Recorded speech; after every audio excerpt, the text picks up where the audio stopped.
বরং বড় আদর করে তোদেরকে বানাইছি রে বান্দা। না রে বান্দা না, আমি আল্লাহ তোদেরকে জাহান্নামে ফেলবো না, তোদেরকে আমি জান্নাতের মেহমান বানায়া দিব। ও বান্দা, তবে শর্ত হলো চারটা। জোরে কও কয়টা?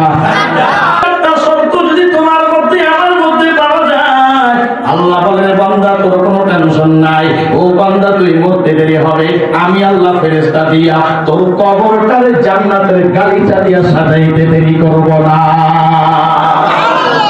শর্ত হলো চারটা। তোর গুণের নাম হলো ঈমান। বল, এক নম্বর গুণের নাম ঈমান।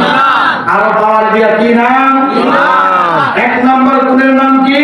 ঈমান। এক নম্বর গুণের নাম হলো ঈমান। ঈমানদার বান্দাকে আল্লাহ জাহান্নামে ফেলবেন না। ওরে কাবাসিয়াও আখিরাতের সব সম্পদ পেয়ে গেছ। ঈমান কেমন দামি সম্পদ রে যুবক! আল্লাহ বারবার কোরআনের মধ্যে ঈমানদারদেরকে আহ্বান করেছেন, বেঈমানকে আল্লাহ কোনদিন আহ্বান করেন নাই। ঈমানদারদেরকে জায়গায় জায়গায় আহ্বান করে বলেছেন, ও ঈমানদারের দল, আমি আল্লাহকে ভয় করার মতই কর। ইয়া আইয়ুহাল্লাযীনা আমানুত্তাকুল্লাহ, ইয়া আইয়ুহাল্লাযীনা আমানুস্তাঈনু বিস-সাবরি ওয়াস-সালাহ, ইয়া আইয়ুহাল্লাযীনা আমানুসবিরু ওয়াসাবিরু ওয়া রাবিতু। কোরআনের বহু জায়গার মধ্যে যেখানে দেখবেন আল্লাহর নিয়ামতের কথা আল্লাহ বান্দাকে সতর্ক করতে চাই, ওখানে আল্লাহ আমানু ঈমানদারের কথা বললেন। কারণ বেঈমানের সম্পর্কে আল্লাহ তাআলা তার দেয়া মায়া মহব্বত দেখান নাই। ঈমান যার যেমন মজবুত হবে মুমিন ভাই, আল্লাহ তাআলা তার সম্মান ততই বানায়া দিবেন। আজকে ৯২% মুসলমানের দেশ, ৯২% মুসলমান ঈমানদারের দেশ। ও বাংলাদেশ ভাইরাল হয়ে গেল। একটা কুচক্রী মহল, এত সুন্দর একটা কোরআনের দেশ, একটা কুচক্রী মহল আমার সোনার বাংলাদেশের মুসলমানের মধ্যে হাঙ্গামা দাঙ্গা সৃষ্টি করতে চায়। ঠিক কিনা? মুসলমানের ঐক্যকে ধ্বংস করতে চায়।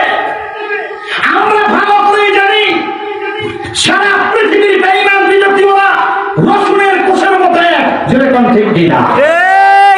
রসুনের মতো এদের মাথা একদিকে, পাছা ভিন্ন দিকে থাকলো, এদের পূর্ব পরিকল্পিত সব প্ল্যান আগে থেকে সাজানো। যেরকম ঠিক কিনা? যতগুলো ইসলাম ক্রান্তি রয়েছে বাংলাদেশের মতো মুসলমানের মধ্যে যেই পরিমাণ ঐক্য আছে, কোরআনের ভালোবাসা আছে, মাদ্রাসার ভালোবাসা আছে, এটা কোটা মুসলিম ক্রান্তি কোথাও নাই। যেরকম ঠিক কিনা?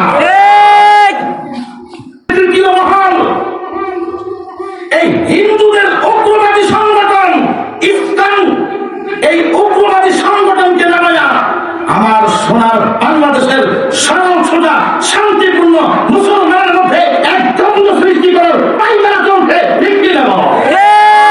তবে শুনে নাও কাবাসিয়া মুসলমান, আমরাও সতর্ক আছি, আমরাও সতর্ক আছি, তো পরিমাণ ছাড় দেওয়া হবে না। ঠিক কিনা বলো? এই দেশ মুসলমানের দেশ, এটা ভারতের গুজরাট নয়, এটা সোনার বাংলাদেশ, এটা কোরআনের দেশ, আউলিয়া কেরামের দেশ, মাদ্রাসা মসজিদের দেশ, দানিওয়ালাদের দেশ, তবিওয়ালাদের দেশ। কোন বেঈমান এই দেশে এসে কোরআনের বিরুদ্ধে, ইসলামের বিরুদ্ধে কথা বলবে, ওরা হাত ভেঙে ফেলা হবে। ঠিক কিনা বলো? এতদিন আমাদেরকে বলে আসছে আমরা জঙ্গিবাদী, সারা বিশ্বের উগ্রবাদী সংগঠন ইসলাম নামে জনতাও। ঠিক কিনা? কোন সন্দেহ না, আমরা মুসলমান, সরল সোজা মুসলমান, শান্তিতে বিশ্বাস, আমাদের ভিতরে কোনো দ্বন্দ্ব রাখতে চাই না। সংখ্যাগুরু হাঙ্গামা আমাদের ভিতরেই অশান্তি তারা সৃষ্টি করতে চায়।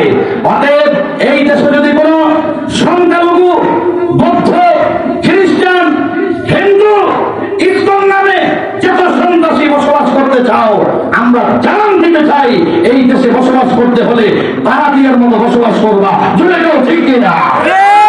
বাড়িওয়ালার মতো বসবাস করার সুযোগ আর তোমাদেরকে দেওয়া হবে না। ভারতীয় হয়ে দেশে রাখতে হবে।